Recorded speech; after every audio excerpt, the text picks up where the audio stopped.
What's up, team? Coach Taj here from ETFF Scripps here in San Diego, California. And I'm here because today is day 29 of our 31-day 100-rep challenge. That's right, y'all. Now, today, we are going to be working on unilateral work. That means one leg at a time, and you are going to feel like you are in your prime. Because today, we are doing Bulgarian split squats. That's right. You're going to put that foot on an elevated surface, and you're going to drop that body down with purpose. That's right, y'all. Now, with this exercise, you're going to need an elevated surface like a couch, like a chair, like a bench, like a coffee table, anything that is elevated anywhere. That's right, y'all. Now, with this exercise, you're going to take a long stance, having your back foot. This one, I'm going to put my right foot up on the elevated surface, but I'm going to bring my left foot way out in front of that elevated surface, almost to the point where you have to reach back and just about the top of the foot is resting on that surface. Now, from this position with that elevated surface and the top of my right foot is now on the elevated surface, you want to check your stance. So you want to make sure that both feet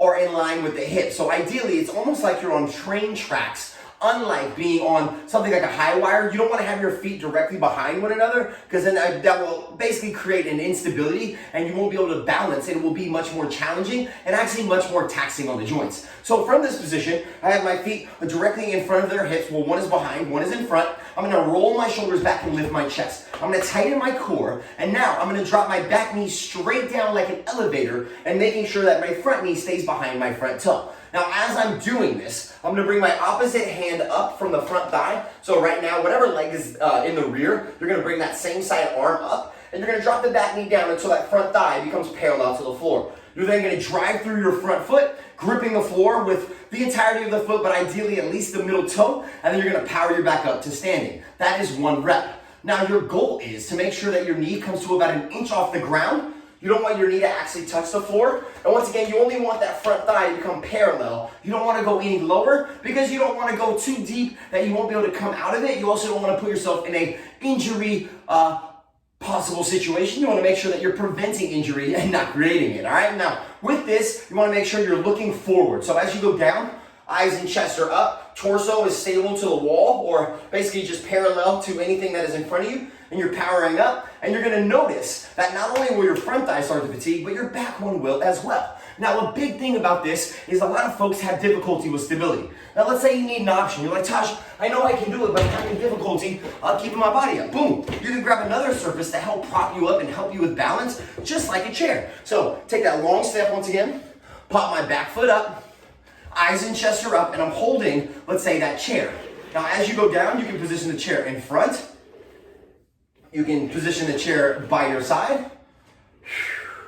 You can literally put the chair anywhere that you want. You can even extend the chair out as you drop down to help you keep your chest up and then pull the chair in as you stand. But this is a great option that allows you to have another surface that allows you to focus more on dropping down and powering up and less about the balance. It gives you the opportunity to really hyper-focus on the muscles at work, which are the quads, which is the core, which is the glutes, got some hamstrings. You got a little bit of everything on that lower portion, and it's gonna be extra taxing because you're doing it unilateral, which is one side or one leg at a time. Now, what you're gonna do, because it's 100 reps, you can break it up however you want. Let's say you do 25 on the left, 25 on the right, and then bounce back and forth. You can do 10 and 10 until you get 50 on each leg. But you gotta listen to your body, and it's better to go slower and in more control than to be out of control. Now, let's say you went with this option of having the chair, got that foot elevated, your legs are lined up like you're on train tracks, and you're just like, Taj, I can't. You're collapsing at the waistline, your core is you're having difficulty keeping your abs up or your chest up because your core isn't tight enough, and let's say you're collapsing.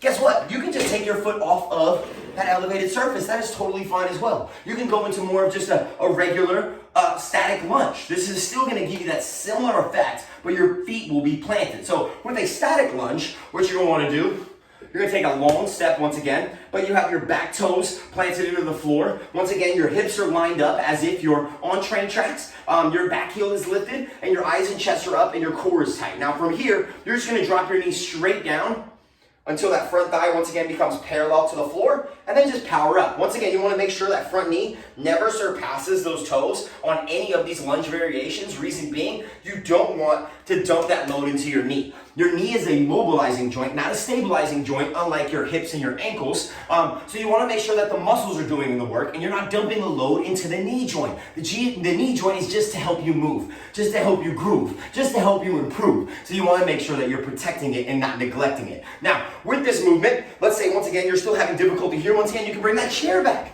So have the hips in front. You have that elevated surface.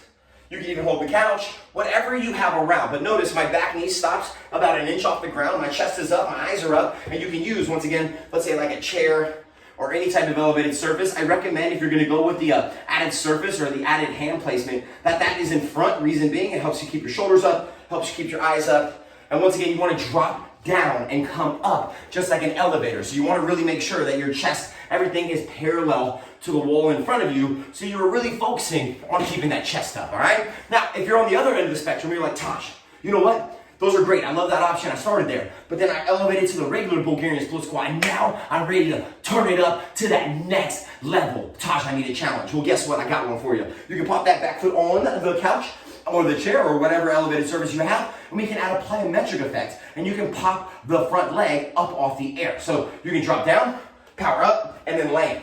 Power up, and then land. So notice my feet, or my front foot is coming off the ground, and then I'm absorbing the load in the depth of that split squat. So I'm getting all the way down. Now, if that's too much, maybe you can add a little calf raise at the top. So you can drop all the way down, power up into a calf raise, and then come right back down. That's kind of like in between, and you're still able to bring yourself to a higher height. Now, if that's still like, you know what, Taj, my calves aren't stable enough. I don't like the plyometric variation because my knees, I always want to protect my joints. I just feel like, let's say whenever you power up, let's say that's just, it's just not good for your joints and you just don't feel comfortable. Well, then you can go a different challenge and add a weight. Let's say you grab a water bottle, you grab canned goods, you can grab a barbell if you have one at home, put it on your back. Now remember, whenever you put weight in the front, that naturally is gonna wanna pull, with gravity and the weight, it's gonna naturally wanna pull your chest down. So you're gonna really have to double down on tightening your core, keeping your eyes and chest up. But that load is gonna add more, basically, load to that leg, and you're gonna have to really control. You can also, with this added weight, or any of these variations, if you want more of a challenge, take your time on the lowering phase. So 3 seconds down, 1, 2, 3, pause for 1 at the very bottom of that, and then power up for 1. Also notice I never hyperextend my leg. I've always got a slight bend in my knee because that will help me with consistent blood flow. It's also just better for the joint so we don't lock it out, and it helps you be a little bit more smooth as you improve. Now, if you want to really double down, you can add that hop and add the load. So let's say you're here, hop up and land. Hop up and land. If you can pull the knee up to that next level, and then that's like the challenge, the super challenge. Let's say you're, that's a whole nother level, but those challenges, they just continue, and you can continue to stack and build and continue to grow. But make sure you're listening to your body and you're doing what's best for you, all right? So once again, with the regular variation, you wanna make sure your hips are lined up like they're on train tracks. You take a long step and bring that back foot all the way back to this back surface, just to bring the top of the foot down to the surface. Eyes up, chest up, shoulder blades roll back, abs tight, slowly lowering down. Making sure that front knee is always behind that front toe. That knee is about an inch off the ground. Eyes and chest are always up. Abs are always tight. Now, if you need an option, once again, you can add that extra surface. Let's say like a chair. It doesn't have to roll. It can just be a planted chair. And you can have that chair anywhere that you would like. You can have it to the side. But if you have difficulty keeping your chest up, I highly recommend that you put it in front, and it will allow you to really focus on that proper posture and spinal alignment.